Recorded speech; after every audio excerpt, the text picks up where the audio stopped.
Respected elders, educationists, dear teachers and dearest students, welcome.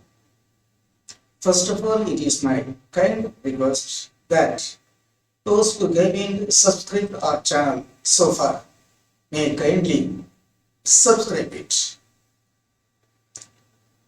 Dear elders, teachers and students, today we are going to see the 5 couplets under the chapter Impartiality. The first 5 couplets from 111 to 115.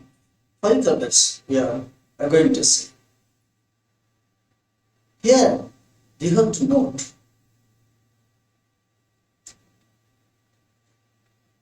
what is the importance of impartiality. Why man should be impartial? What role impartiality plays in human life? That we are going to see. Come.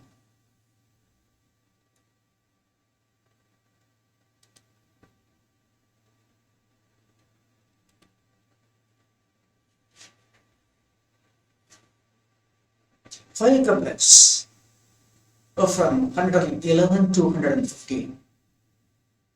Video 46. Dated 37 2023.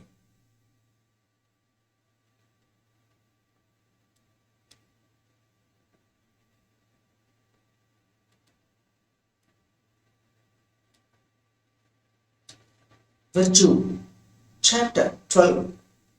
Domestic virtue, impartiality. 111th couplet. Standing upright is impartiality. Not standing fair and against is honesty. Standing upright is impartiality. Not standing fair and against is honesty. What is the message of this couplet? What is the message hidden in this couplet? So Bhagavan says, standing upright is impartiality. What is impartiality?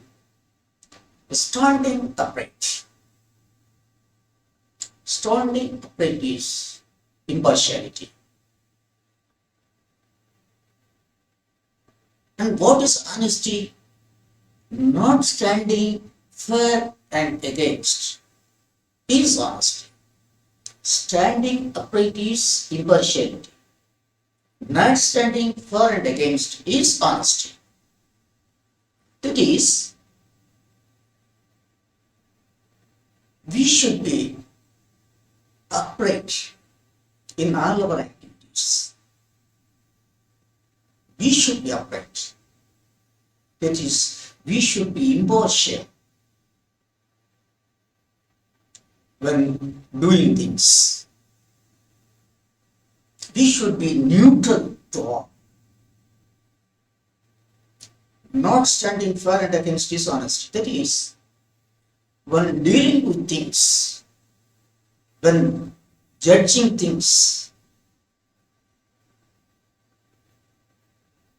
we should not take people as friends, enemy, and foreigners. We should not differentiate people as enemy, friend, and foreigners. We should not do that. We should treat all equally without showing any partiality. And that is my prayer.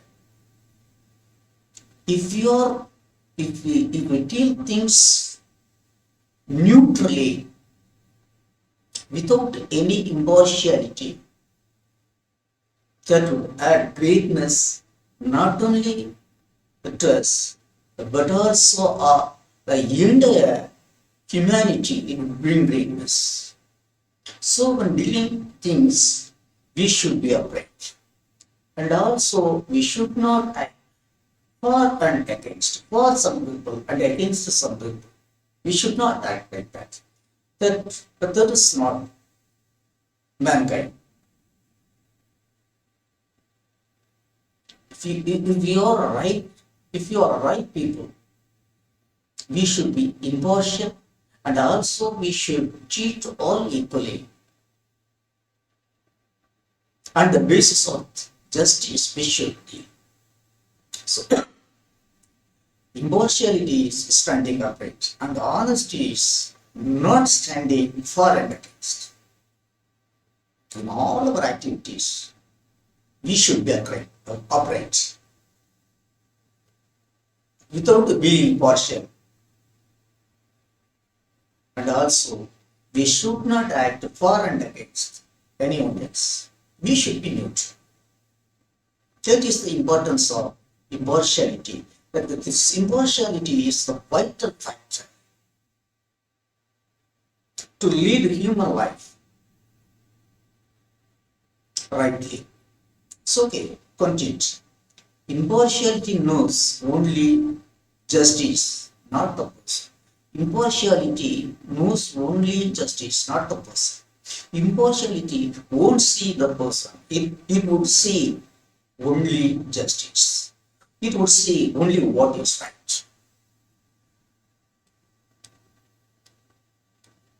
Explanation. Not considering things in favor of those who are friends and relatives, and against those who are enemies and strangers, and standing upright like the needle of the balance is virtue. What is virtue? Not considering things in favor of those who are friends and relatives, and against those who are enemies and strangers, and standing upright like the needle of the balance is virtue. This is called impartiality. That is, impartiality knows only justice, not the person. Impartiality knows only justice, not the person. This is the message. So, again, standing upright is impartiality. What is impartiality? Standing upright always, without seeing the person, seeing only the justice. Standing upright is impartiality. And what is honesty? It is being not being for and against, being in favor of somebody else and against some other is not good. That is not impartiality. Impartiality means being neutral, acting according to justice is impartiality.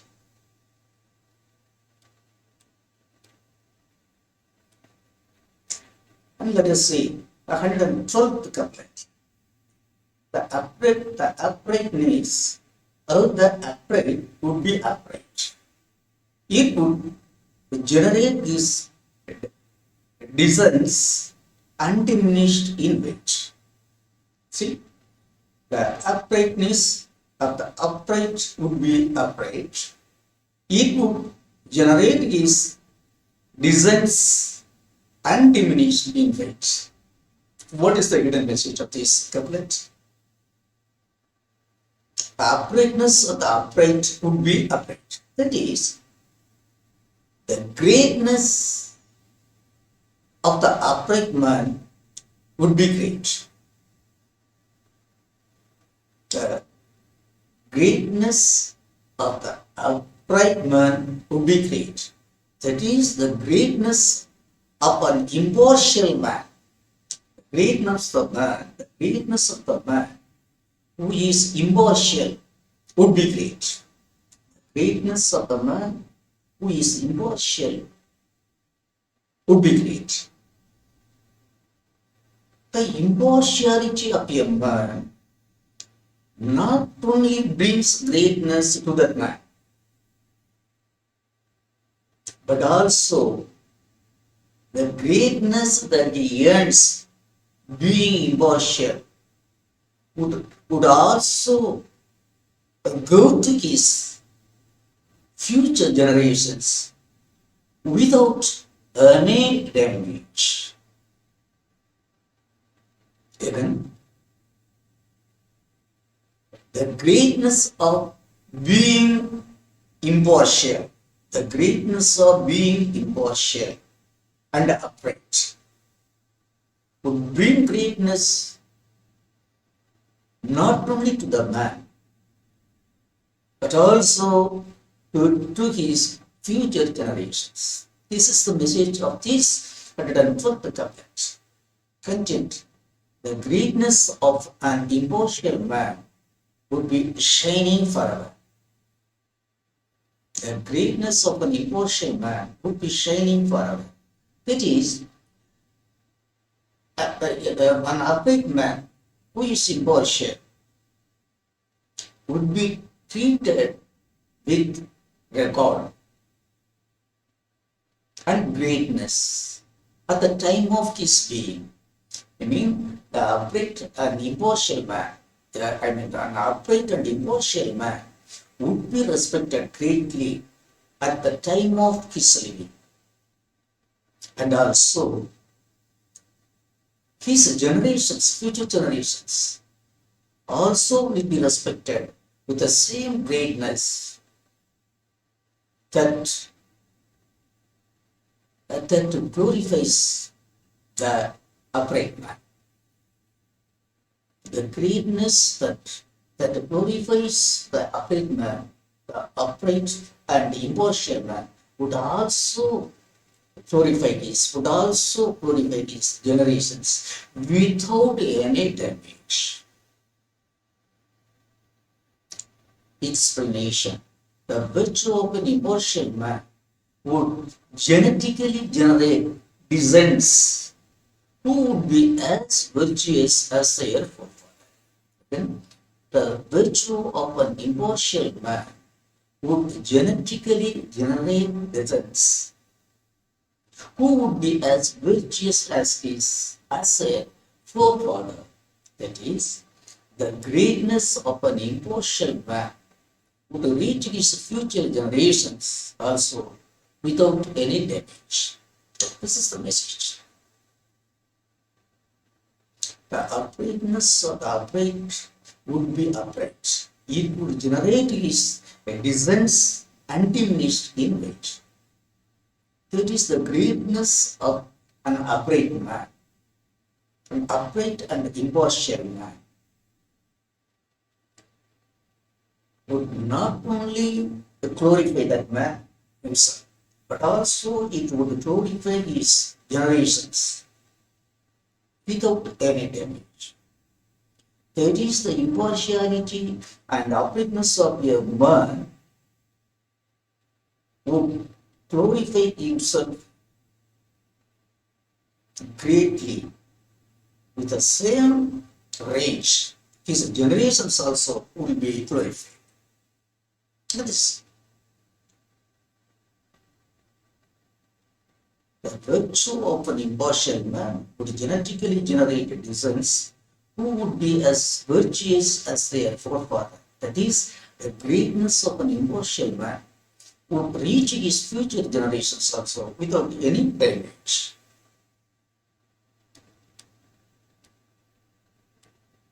(113th couplet).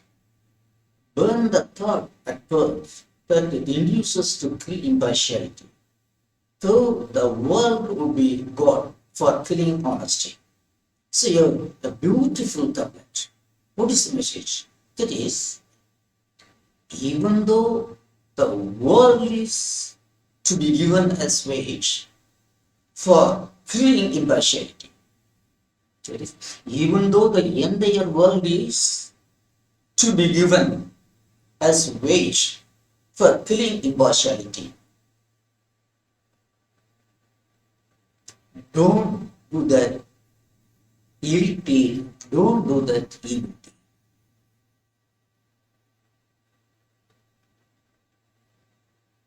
If such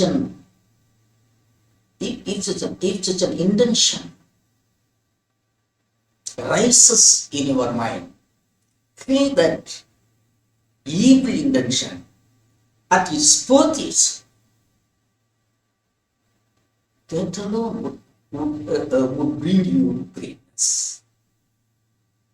Yes, again, burn the thought at birth that induces to kill impartiality, though the world would be God for killing honesty.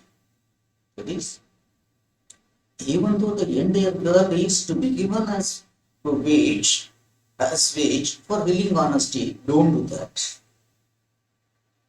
If any such evil intention rises in your heart, kill that, nip that, nip that intention at its birth itself. When that intention, rises in your heart, kill that offense. That's what content. The riches accumulated at the cost of impartiality would expose you. It is the riches accumulated at the cost of impartiality would expose you. It would show who you are. If you accumulate any riches at the cost of impartiality, it would show to the world who you are. Explanation. Even though the world is given as wage, don't entertain your guilty mind that tempts you to ruin impartiality. Kill the guilty thought at the birth itself. That is, being impartial is the greatest human value. Being impartial is the greatest human value. And no account should be ruined. The riches we accumulate at the cost of impartiality might ruin us one day or other, leaving an indelible evil seal not only on us, but also on our generations. So we must value impartiality. We must value impartiality as the soul of human life. This is the message of this book. A very good couplet. Burn the thought and birth that induces to kill impartiality, though the world would be God for killing honesty. The reason, even though the entire world is to be given as a wage for killing honesty, don't do that. If any such evil intention rises in our heart, kill that intention at its emergency itself.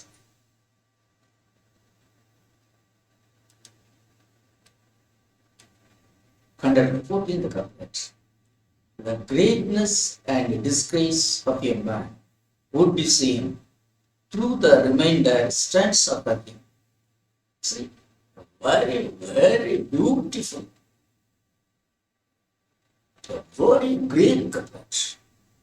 The greatness and disgrace of a man would be seen, would be weighed, would be valued through the remainder strands of the king. What is the message? That is,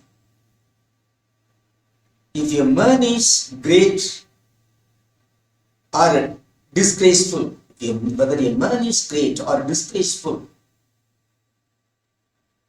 would be calculated, would be determined by the values he leaves after him. That is, what values a man has here because of his living, whether greatness or disgrace. What sort of values a man has earned at the time of living, whether greatness or disgrace, it would be valued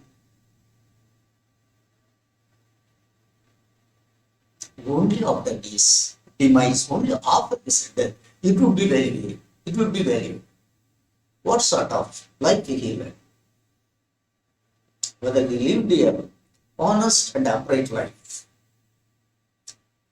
or whether he lived a disgraceful life. He would come to know only after this demise, only after this death. That is the message of this poem. What a man earns at the time of his living, whether he earns greatness or he earns a disgraceful disgrace,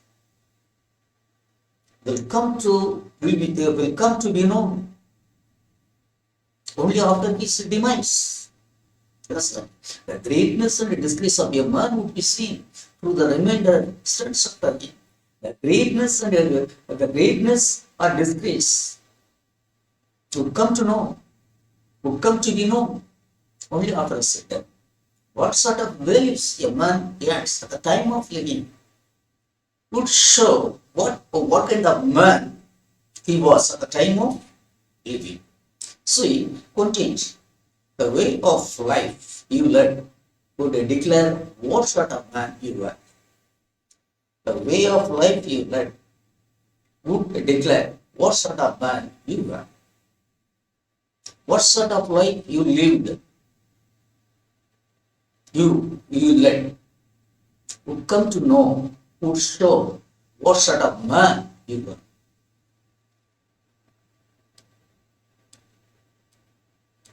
Explanation. Whether a man led a virtuous life or a vicious one would come to be known by the values that stand after his demise. That is, the life a man led would be valued by the remainder left by him after his demise. The virtuous and vicious deeds a man did would survive even after his demise. That is, the virtuous and vicious deeds a man did would survive even after his demise. Those deeds would tell the world what sort of life that man led. So, the greatness and disgrace of a man would come to be known, would come to the fore only after his demise, only after his death. That is, if a man leads a upright and impartial life, it would bring him greatness. If a man leads a immoral and disgraceful life, it would bring him only disgrace. It is natural. See, what you show will grow only person. It's okay.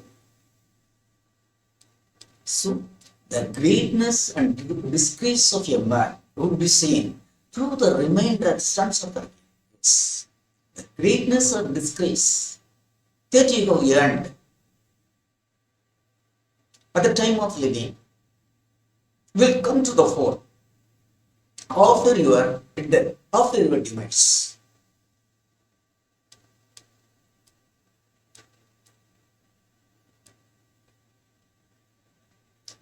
Resuming couple 115 the couple.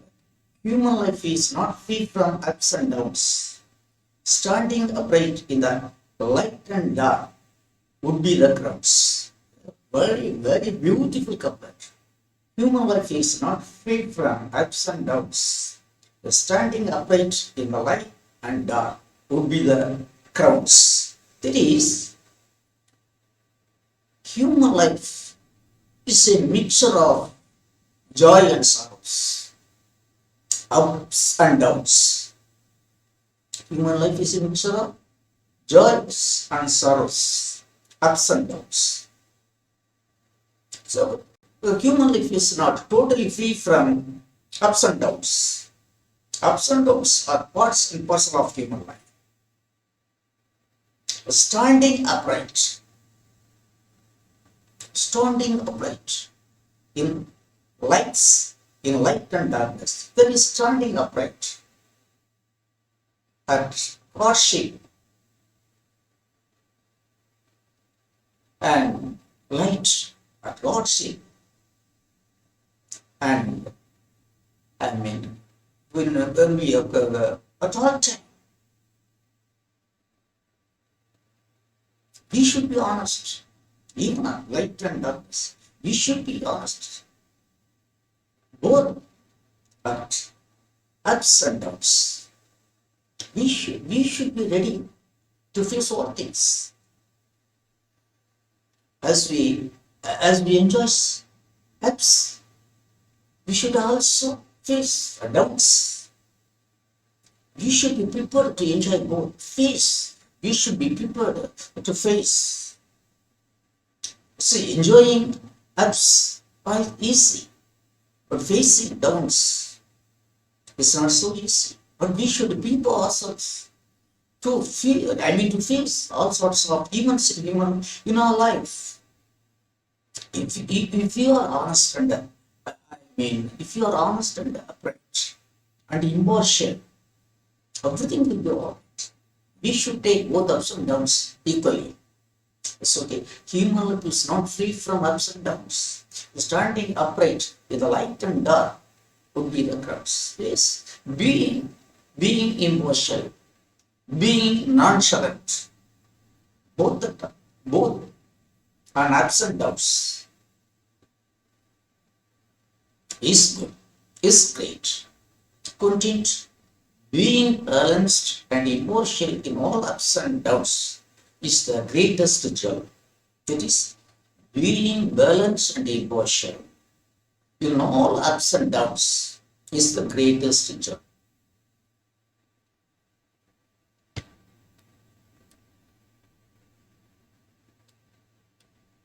Explanation. Ups and downs are parts of human life. Leading a righteous life, both in prosperity and poverty, is the real ornament to man. That is, human life is like a coin. Ups and downs in life are like the two sides of a coin. Those who have realized this fact are only great people. Those who are neutral and impartial, both in ups and downs, are regarded as a great people. So, being neutral and impartial on all occasions is the ornament for great people. Being neutral and impartial on all occasions is the greatest ornament for great people.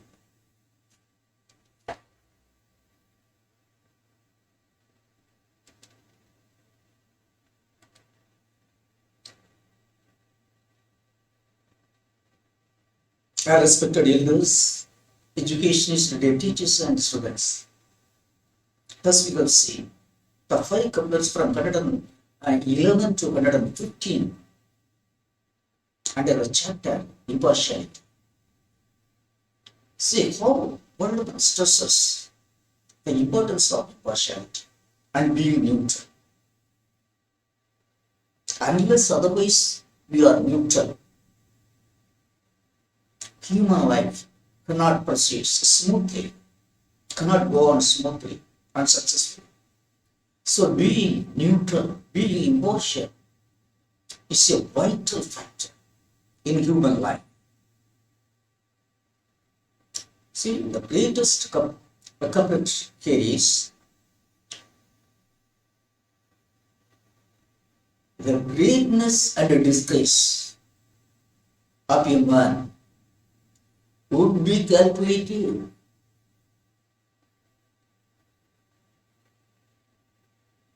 by his reminder. The greatness and disgrace of a man would be calculated by the reminder that a man lives after him. What sort of values, human values we had at the time of living? The portraits of greatness or disgrace he and we living will tell him what kind of man he was. So, we, your children, your grandchildren, your daughters and sons, your sisters and brothers, learn to be impartial in life. Learn to be upright and honest in life. There are ups and downs that is common in human life. Human life is not without ups and downs. Only ups and downs is the soul of human life. Ups and downs are the soul of human life. To see a man, a great man, should be prepared for all sorts of events in human life. But if you are upright and honest, everything will be honest. Everything will be all right. So let us be grateful for for the time. Be grateful to the heart, to our mind, which leads us rightly and compels us to do things impartially and honestly. So train your mind. We should train our mind. We should respect our mind. It is a master. We should obey it. When it teaches us what we should do and what we should not do, we should respect the teaching of our mind. Our mind is always impartial. An upright mind is always impartial. It will tell the man what he should do and what he should not do. So we should learn to respect and cultivate our mind rightly. So, respected elders, educationists and teachers and students, I thank all of you for listening to my explanations for the 5 couplets under the chapter impartiality from 111 to 150. We will meet in the next class. But till then, I wish all of you a very nice and sweet time.